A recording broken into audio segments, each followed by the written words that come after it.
歡迎嚟到暖意廚房。今日嘅推介係杞子桂花糕，好容易整，夏天最啱食。Let us begin。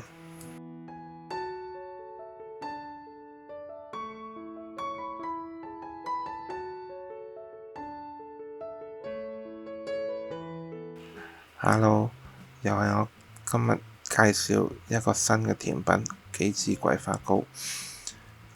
材料好簡單，桂花，跟住魚膠漆粉、杞子。杞子呢就一陣要用熱水去浸佢嘅，大概要浸佢半個鐘咁上下。咁所以呢，你浸之前可以洗一洗佢先嘅，因為我哋要返啲水。咁個模呢，就最好用玻璃或者係鐵嗰啲，我就今次就唔建議用膠嘅，因為佢係滾嘅。咁你話你嗰個食譜我未必有一模一樣個模咁啲。其實水方面呢，7成半到8成，因為你一陣仲會加糖啊、桂花、杞子其他嘢，咁咪會差唔多滿嘅。所以你預咧，你唔使話睇我食譜咁上下，你睇翻，譬如你係少我1/3嘅，咁其他嘢少啲；多我1/3嘅，咁其他嘢多翻啲。咁呢個你隨意跟翻。我只係俾你，如果我個模係可以4杯水份量嘅，咁我大概係用2杯半水，再加其他嘢，咁咪啱啱。因為你唔想整到佢太厚啊。有個小步驟嘅，啲桂花呢，我真係唔理買邊隻牌子翻嚟呢，佢入面都係啲沙沙石石啊、葉啊、樹枝啊，其實送埋俾你。咁你如果就咁攞去整呢，你個桂花糕一定唔好食噶。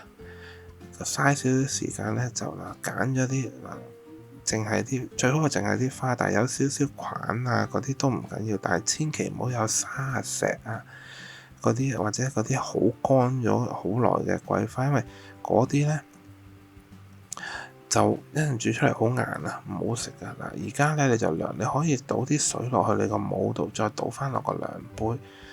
記住大概8成咁上下就 OK 啦，唔好太滿。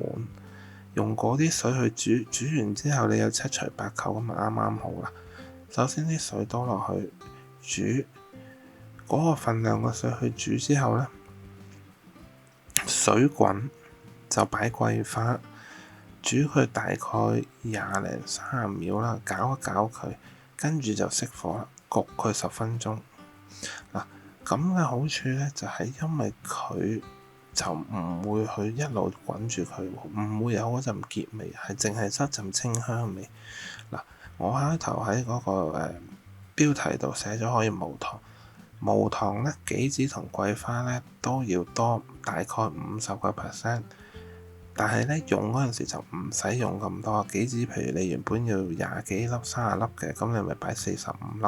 咁但係呢，用嗰陣時呢，擺落去個桂花糕入面呢，都係擺翻30粒。最主要呢，你係攞佢個甜味。杞子呢本身係有啲甜味，你浸佢嗰啲水都要用翻。桂花一樣，你係因為你落多咗杞子，你唔想杞子味蓋過啲桂花，所以你落多啲，但係唔係要用晒。你而家倒出嚟呢，倒之前呢，你千祈唔好去手多攪嗰個水，就直接倒。因為如果你咁樣直接倒呢，你一陣睇到呢啲菌啊、葉啊，佢哋重啲，佢會喺晒中間。你見我撥側邊嗰啲基本上都係花嚟，絕大部分我哋就攞側邊嗰啲，咁中間剩翻嗰啲葉啊、枝葉啊、根嗰啲，我哋全部唔要。咁你就唔使一陣又要揀又要睇啦，就好方便嘅。記住唔好手多去攪嗰盤水，你總之10分鐘之後開蓋攞出嚟就倒落去過濾。而家啲水呢，就已經有好香嘅桂花味，跟住呢，因為佢係靜止10分鐘，佢係凍咗嘅。咁如果我哋而家咁樣落魚膠粉呢，佢就會溶。但係如果你煲水仲係熱嘅呢，咁你可能就要攞少少凍水去開咗呢個魚膠粉陣，攞杯凍水揼晒啲魚膠粉落去，擺埋一邊，轉頭佢就會凝固咗嚿嘢。咁樣再倒翻落嚟呢度開呢，就會開到。因為如果熱水呢，開魚膠粉呢，會變咗嚿嚿好難開嘅。盡量要用凍水慢慢攪。攪勻咗之後咧，就落糖。糖咧，如果係落砂糖咧，就大概半杯。但係我唔中意用砂糖，我覺得佢有啲死甜，所以我最中意用冰糖。冰糖大概3分2杯咁上下啦，你甜味隨你夾。嗱，記住熱嘅時候咧，佢係會甜啲㗎。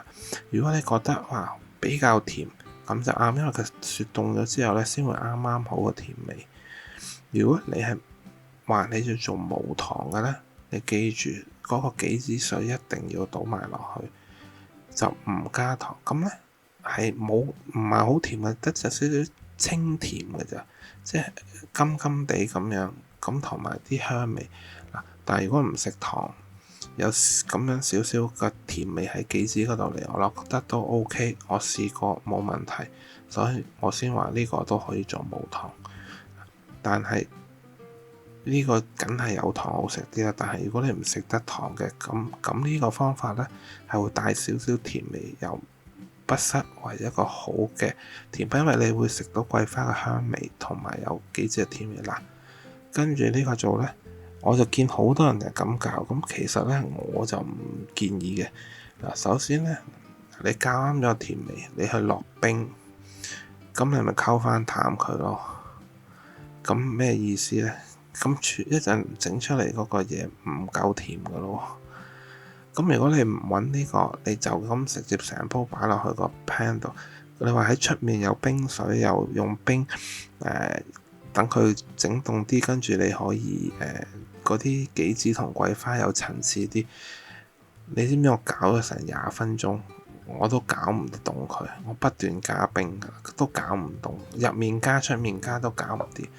咁最啱嘅方法就係我平時用嘅，煮完擺落你個模度。擺落去擺埋啲桂花啦、杞子啦，份量擺咗之後，擺落去雪櫃30分鐘之後，你睇下有少少凝固啦。你而家先嚟搞，唔會爛噶。你咁樣搞，因為佢未完全凝固。你而家搞，你中意佢上面、下面、左邊、右邊都搞掂啦，會好靚噶咁樣。嗱，跟住之後擺入去雪8個鐘，8個鐘頭之後呢。你有牛油刀呢，就用牛油刀，咁呢，解個邊，咁就會倒到出嚟㗎，好容易。咁最好呢，我就覺得雪過夜呢，佢就會更加硬淨啲，更加好嘅。就係咁簡單，我煮到，你都煮到。杞子桂花糕，希望你哋中意啦。如果你中意嘅話，嗱，訂閱我頻道，俾個 like，我撳個鐘仔，咁我下次有新嘅 video 就唔會錯過啦。希望下次煮餸嗰陣時見到你哋啦。Thank you，拜拜。